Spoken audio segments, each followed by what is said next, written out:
શ્રીનાથજી સચિત્ર ચરિત્રામૃત ગ્રંથમાં શ્રી હરિરાયજી મહાપ્રભુજીએ જે ગઈકાલે લીલાના દર્શન કરાવ્યા હતા, જેમાં ગોવિંદ સ્વામીને શ્રી ગુસાઈજી આજ્ઞા કરી, પેલા ભીતરિયાએ ફરિયાદ કરી તેથી કે રાજભોગ આરતી થયા પછી જ પ્રસાદ લેવો. પછી એ પ્રસંગ ગઈકાલે આવ્યો કે રાજભોગ આરતી થયા સુધી ગોવિંદ સ્વામીએ રાહ જોવી પડી. પછી પ્રસાદ લેવા બેઠા, પરંતુ પ્રસાદ લીધો ન લીધો એટલે કે પૂરું લીધું પણ નહીં, કેમ કે પ્રભુ તો જગમોહનમાં એટલે કે જે જગ્યાએ બેસી અને વૈષ્ણવો દર્શન કરે, ઊભા રહીને કીર્તન સેવા કરે બેસીને, એ જે સ્થાન છે એને જગમોહન કહેવાય. એ જગમોહનમાં ગોવર્ધનનાથજી આવીને પાછા ગયા 4 થી 5 વખત. કેમ કે નિત્યક્રમ પ્રમાણે તો આરતી થયા પહેલા જ ગોવિંદ સ્વામી પ્રસાદ લઈ અને જગમોહનમાં આવી જતા, અને ગોવર્ધનનાથજી જ્યાં અનુસાર થાય, આરતી પૂરી થાય પછી સમય થયા પછી ટેરો આવે પછી આપ ગોવિંદ સ્વામીને સાથે રાખી અને ખેલવા માટે ચાલ્યા જતા. પરંતુ ગઈકાલે એવું ન થઈ શક્યું. ગઈકાલે સમય આરતીનો પૂરો થયો પછી લેવા બેઠા અને એમાં ઠાકોરજીને અવેર થઈ. પછી ઠાકોરજીએ કહ્યું કે કેમ આટલા મોડા આવ્યા? તો કહ્યું કે શ્રી ગુસાઈજીએ આજ્ઞા કરી છે કે આરતી થયા પછી જ પ્રસાદ લેવો. તેથી શ્રીનાથજી ગુસાઈજીની આજ્ઞા થઈ એટલે ચૂપ રહ્યા, મનમાં રાખ્યું અને પ્રસન્નતાપૂર્વક ત્યાંથી ખેલવા માટે ચાલ્યા. પણ રોજનો ખેલ એ ક્રમ જુદો હતો. પણ આજે જે ખેલતા ખેલતા જે લીલા ગઈકાલે અધૂરી હતી હવે આગળ આવશે. તો જે ગોવિંદ સ્વામી અને શ્રી ગોવર્ધનનાથજી ખેલી રહ્યા હતા, તેમાં અચાનક જ ખેલતા ખેલતા ગોવિંદ સ્વામીની બાજુમાં ગોવર્ધનનાથજી જે હતા તે અંતર્ધ્યાન થઈ ગયા. અંતર્ધ્યાન એટલે અદ્રશ્ય થઈ ગયા. એટલે ગોવિંદ સ્વામી તો જાણે છે પ્રભુનું સામર્થ્ય, પ્રભુનો સ્વભાવ, એટલે એમને બીજું આશ્ચર્ય ના થયું. પણ પ્રભુ રોજ ખેલે છે, આજે કેમ ખેલતા નથી ને ક્યાં ગયા? એટલે ચારે તરફ ગોવિંદ સ્વામી શ્રી ઠાકોરજીને શોધી રહ્યા છે. એ શોધતા શોધતા એમને જે દર્શન થયા એ યુગલ સ્વરૂપના દર્શન થયા. યુગલ સરકાર કી જય હો. સાક્ષાત કિશોર વયના શ્રી કૃષ્ણચંદ્ર પ્રભુ અને શ્રી સ્વામિનીજી એમના યુગલ છબીના દિવ્ય લીલાના દર્શન થવા લાગ્યા. આજે ગોવિંદ સ્વામી ધન્ય થઈ રહ્યા છે. તે વખતે કદમના વનમાં કુંજ કુટીર પાસે ઊભા રહ્યા અને ઝાંખી કરી રહ્યા છે કે પ્રભુનો વામ હસ્ત સ્વામિનીજીના ખભા ઉપર રાખેલો હતો. ત્યાં પ્રભુને એવી લીલા સૂજી કે જમણા હસ્તથી સ્વામિનીજીનો હાર અચાનક જ તોડી નાખે છે. સ્વામિનીજી પણ આવી લીલા જોઈને ચીબુક પર અંગુલી ધરી, ચીબુક એટલે અહીંયા સ્વામિનીજી, ચીબુક ઉપર અંગુલી ધરી અટપટા ભાવો સાથે પ્રભુને એકી ટસે નિહાળી રહ્યા છે. ત્યાં તો પ્રભુ જાતે જ વાંકા વળીને કુંજ કુટીરના દ્વાર પાસે ભૂમિ પર વિખરાઈને પડેલા ગજમોતી વીણી વીણીને એકઠા કર્યા. એટલે ગજમોતીની માળા સ્વામિનીજીના ગળામાં હતી.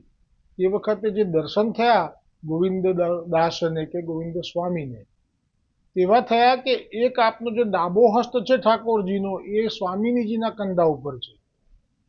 એવી રીતે આપ વિહાર કરી રહ્યા છે. પણ અચાનક જ પ્રભુએ એવી લીલા કરી કે જે જમણો હાથ છે તેનાથી સ્વામિનીજીના ગળામાં જે ગજ મોતીનો હાર હતો એને એકદમ હાથથી લઈને તોડ્યો.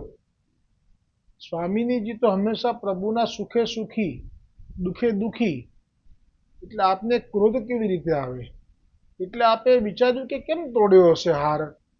એમ કરી અટપટા ભાવો સાથે ચીબુક ઉપર આંગળી રાખી અને ઠાકોરજીની સામું ટગર ટગર એક તસ્ય જોયા કર્યું. અને ત્યાં તો ઠાકોરજીએ પોતે વાંકા વળીને એ ગજ મોતી બધા વીણી વીણીને ભેગા કર્યા અને ફરી વાર એક એક મોતીને સ્વામિનીજીના હારમાં પરોવવા લાગ્યા. અને આ લીલાના દર્શન થતાં જ ગોવિંદ સ્વામીથી પદ ગવાયું.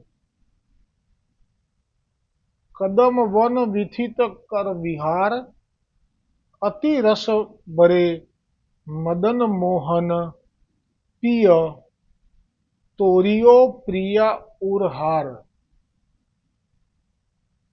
કનક ભૂમિ વિથુરે गजमोती कुंज कुटी के द्वार, गोविंद प्रभु श्री हस्त कर प्रोवत सुंदर ब्रजराज कुमार. એટલે ગોવિંદ સ્વામીએ પોતે આ લીલાના દર્શન કરી તે ક્ષણે જ પદ રચી અને ગાયું પણ ખરું. અને જ્યાં આ પદ પૂરું થયું અને પ્રભુ ગોવર્ધનનાથ સ્વરૂપે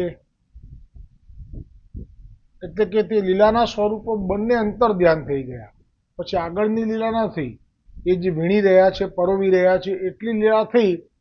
પછી એ બે સ્વરૂપો ત્યાંથી અંતર ધ્યાન થઈ ગયા અને પ્રભુ ગોવર્ધનનાથ સ્વરૂપે વળી બાળક સ્વરૂપે ગોવિંદદાસ સાથે ખેલવા લાગ્યા.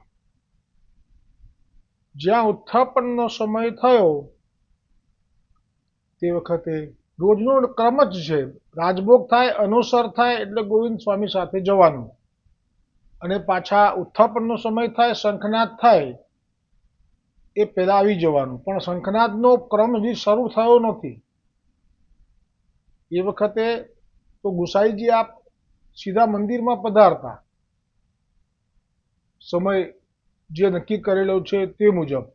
પણ તે સમય માટે ઠાકોરજીને શંખનાદ સંભળાવવો એ ક્રમ શરૂ નહોતો થયો. એ ક્યારથી શરૂ થયો એ લીલા હવે આવી. જ્યાં ઉત્થાપનનો સમય થયો કે ગિરિરાજ ઉપરના મંદિરમાં ગોવર્ધનનાથજી આવી ગયા અને જેવા શ્રી ગુસાઈજી પ્રભુ મંદિરમાં પધાર્યા કે શ્રીનાથજી બાવાએ રીસ કરીને મોઢું એટલે કે ગાલ ફુલાવીને શ્રી ગુસાઈજીને દ્રષ્ટિ પણ ના આપી, અપ્રસન્ન મુદ્રા. તો શ્રી ગુસાઈજી પ્રભુએ ચિંતાયુક્ત સ્વરે પૂછ્યું, બાવા આજે આમ કેમ? સાથી રીસાયા છો? ત્યારે પ્રભુ બોલ્યા કે આપે ગોવિંદદાસને રાજભોગ આરતી થયા પછી જ પ્રસાદ લેવાની આજ્ઞા કરી દીધી, તો હવે ખેલવા જવામાં બહુ મોડું થઈ જાય છે. તે કારણે જ અમારું ખેલવાનું ઓછું થઈ ગયું છે. કે તરત જ શ્રી ગુસાઈજી પ્રભુએ ગિરિરાજ ગોવર્ધનથી નીચે પધારી બેઠકમાં બિરાજ્યા અને ગોવિંદદાસને બોલાવવા માટે સેવકને આજ્ઞા કરતા કહ્યું કે ગોવિંદદાસને અત્યારે જ બોલાવી લાવો. જેવા ગોવિંદદાસ આવી ગયા કે તરત જ ગોવિંદદાસને આજ્ઞા કરતા શ્રી ગુસાઈજીએ કહ્યું,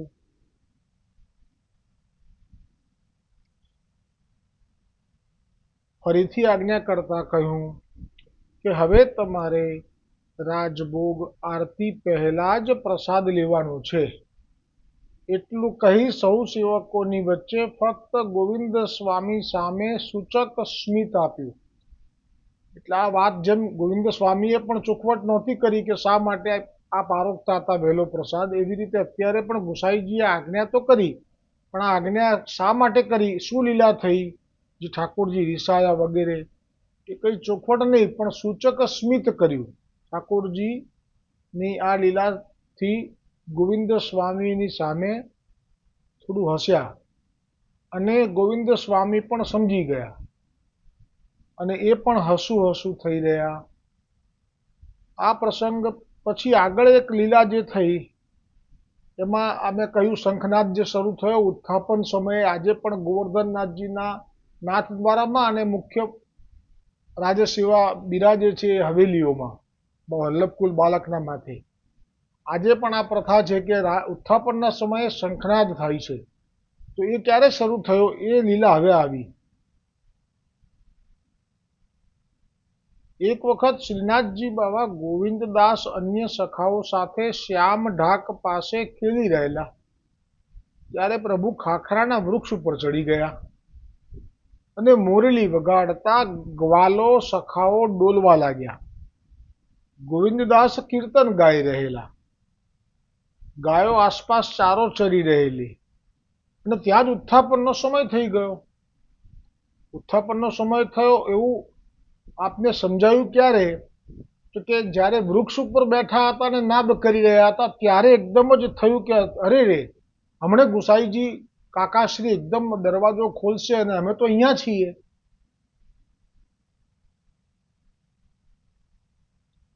શ્રી ગુસાઈજી ચરણ સ્નાન કરી ઉત્થાપન કરાવવા ગિરિરાજ મંદિરમાં પધાર્યા કે તરત જ શ્રીજી બાવાએ ખાખરાના વૃક્ષ ઉપરથી ઉતાવળથી પહોંચવા માટે, ગુસાઈજી ખોલે અને અમે ન હોઈએ તો ગુસાઈજીને ખેદ થાય અને મહાપ્રભુજીએ જે મેળ છે એ પણ મારાથી તૂટી જાય, એવું ન થવા દેવાય. એટલે જે ધીમે ધીમે વૃક્ષ ઉપરથી, ખાખરાના વૃક્ષ ઉપરથી શ્યામ ઢાક જે જગ્યા છે લીલાસ્થળી, જ્યાં બહુ ખેલતા, છાક લીલા પણ ત્યાં જ થયેલી છે, દહીં સિદ્ધ સામગ્રી મંગાવેલી ગુસાઈજી પાસે, એ બધી જગ્યા, એ બધી લીલા આ સ્થળમાં. તો હવે ધીમે ધીમે જે વૃક્ષ ઉપરથી ઉતરવું જોઈએ એવું ન કર્યું, કેમ કે ગુસાઈજીને ખેદ થશે. એટલે એકદમ જ એ ખાખરાના વૃક્ષ ઉપરથી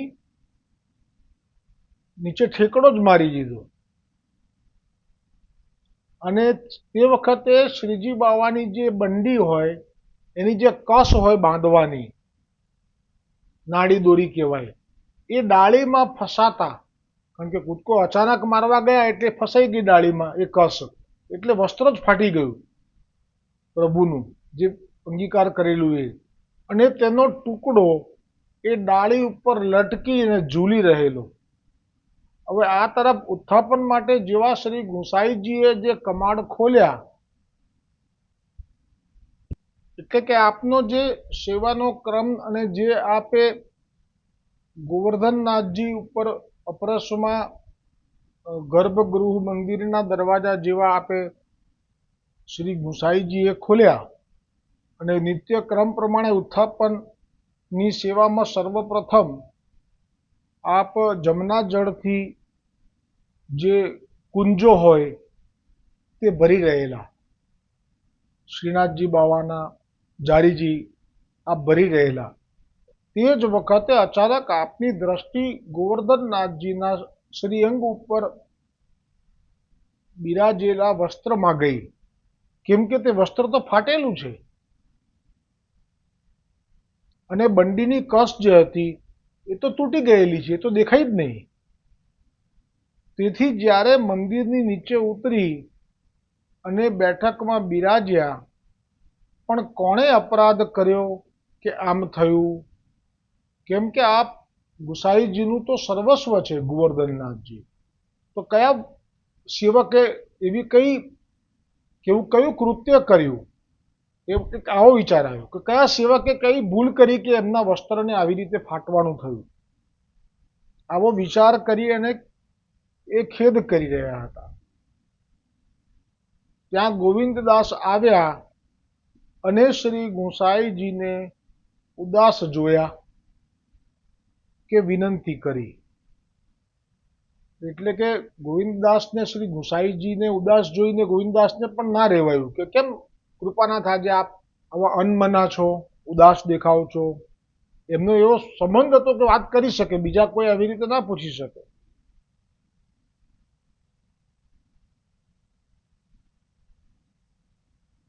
ત્યારે શ્રી ગુસાઈજીએ કહ્યું કે આજે ગોવર્ધનનાથજીનું વસ્ત્ર હું આજે ઉત્થાપનની સેવામાં ગયો તે વખતે મેં વસ્ત્રને ફાટેલું જોયું, એની કસ પણ નથી. તે સાંભળતા જ ગોવિંદદાસ હસી પડ્યા અને શ્યામ ઢાક પર ખીલી રહ્યા હતા અને ખાખરાના વૃક્ષ ઉપર પ્રભુ હતા. તે વખતે જે ઉત્થાપનનો સમય થઈ જતા અચાનક વૃક્ષ પરથી કૂદ્યા. તે વખતે વસ્ત્ર તે વૃક્ષની ડાળીમાં ફસાઈ ગયું, તેથી ફાટી ગયું છે. જો આપ આજ્ઞા કરો તો હું તે વસ્ત્ર ટુકડો બતાવું. તે હજી પણ તે વૃક્ષની ડાળી પર લટકી રહ્યો છે. કે તરત શ્રી ગુસાઈજી ઠાડા થયા અને તરત ત્યાં આવી તે ખાખરાના વૃક્ષની ડાળીમાં વસ્ત્રનો ટુકડો ફાટેલો લટકતો જોયો કે સ્વહસ્તે તે ડાળી પરથી લઈ મંદિર આવી અને પછી નિયમ કર્યો કે શ્રીનાથજી બાવા ખેલતા હોય છે તો તેમને પણ જાણ થાય અને ધીરે ધીરે મંદિરમાં પધારી શકે. કેમ કે પ્રભુને શ્રમ ના પડે તત સુખનો વિચાર એ તો પુષ્ટિ માર્ગમાં પાયો છે. અને ગુસાઈજીનો તો પ્રેમ પરાકાષ્ઠાથી ભરેલો છે કે મારા ઉત્થાપનના સમયને સાચવવા આવી રીતે આટલે ઊંચેથી કૂદકો મારી દીધો, બાવાને કંઈક વાગી ગયું હોત તો. એટલે કહ્યું કે ધીરે ધીરે મંદિરમાં પધારી શકે તે માટે 3 વખત શંખનાદ કર્યા પછી થોડી ક્ષણો રાહ જોઈ મંદિરના દ્વાર ખોલવા. ત્યારથી આજ દિન સુધી ક્રમ જળવાઈ રહ્યો છે. એટલે આપણા જે ઘરમાં ઠાકોરજી બિરાજતા હોય તો અત્યારે તો જે ક્રમ ચાલુ છે એ તો તે વખતથી શરૂ થયો છે, જેમાં 3 વખત તાલી પાડવાનો ક્રમ છે આપણા પુષ્ટિ માર્ગના વૈષ્ણવો માટે. અથવા તો ઘંટડી વગાડવાનો, ઘંટનાદનો પણ હતો. ઘંટડી અને ઘંટનાદ બંને શબ્દો છે અલગ અલગ વાર્તા પ્રસંગોમાં. અસારવાવાળામાં ઘંટનાદ છે. એટલે પ્રભુનો જે ક્રમ છે સેવાનો, એમાં પ્રભુની લીલાઓ એ વર્તમાનમાં થઈ રહી છે વલ્લભ વિઠ્ઠલની આડીથી કાનીથી. એટલે એમની લીલામાં જ્યારે આપણે સેવા માટે જઈએ તો એમને જાણ થાય અને થોડી ક્ષણ રોકાવાનું અને પછી આપણે પ્રવેશ કરવાનો. આ એક રીતિ છે. પણ આ શંખની રીતિ એટલા માટે કે શંખ વાગે એ ભાવ એવો છે કે ભક્તોદ્ધારક સ્વરૂપે તો અહીંયા બિરાજે છે, પણ સર્વોદ્ધારક સ્વરૂપે તો અહીંયા બિરાજે છે, પણ ભક્તોદ્ધારક સ્વરૂપે જે મૂળ આપનું સ્વરૂપ છે એ તો ક્યાંક ખેલતું હોય.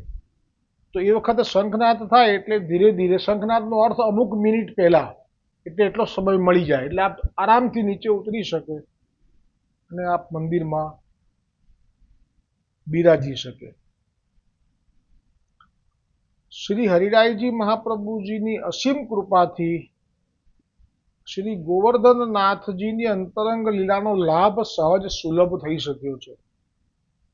એટલે જે લીલાઓમાં ગોકુલનાથજીને સમયનો અભાવ લાગ્યો અને આપે મર્યાદા જાળવી વિવેકપૂર્ણ, એવી લીલાઓમાં એક આ અને એક પેલો ભોળો પટેલ, આ 2 લીલાઓના વળી પાછા વધારે વિસ્તારથી દર્શન, કારણ કે રસથી ભરેલી છે. અને એક પેલો પરે, એ 3માં શ્રીનાથજી ચરિત્રમાં જ્યારે આવશે ત્યારે હરિદાસજી વિશેષ કૃપા કરી, વિશેષ દર્શન કરી અને એનો લાભ વિસ્તારથી આપશે.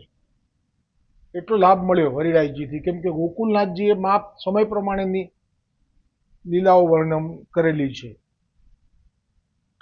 હવે એક દિવસ, હવે જે પ્રસંગ આવશે આવતીકાલે, એમાં રામદાસ મુખિયાજી એ શ્રીનાથજીનો શૃંગાર કરી રહ્યા હશે અને બીજે દિવસે શ્રી ગુસાઈજી પ્રભુનો પ્રાગટ્ય દિવસ આવવાનો છે. અને ગોવર્ધનનાથજીને મનોરથ થયો કે અમારા કાકાશ્રીનો કાલે જન્મદિવસ કેવી રીતે ઉજવવો. એ આપે મનમાં એક જે મનોરથ કર્યો કે જલેબીનો ભોગ અમને આવે એ નિમિત્તે. એટલે ઉજવણી ગુસાઈજી ચરણ પ્રભુના ઉત્સવની, પણ આજ્ઞા ગોવર્ધનનાથજીએ કરી. એટલો સુંદર પ્રીતિથી ભરેલો આ પ્રસંગ આવતીકાલે આવશે. બોલો શ્રી ગોવર્ધનનાથ કી જય હો. હરિરાયજી મહાપ્રભુજી કી જય હો.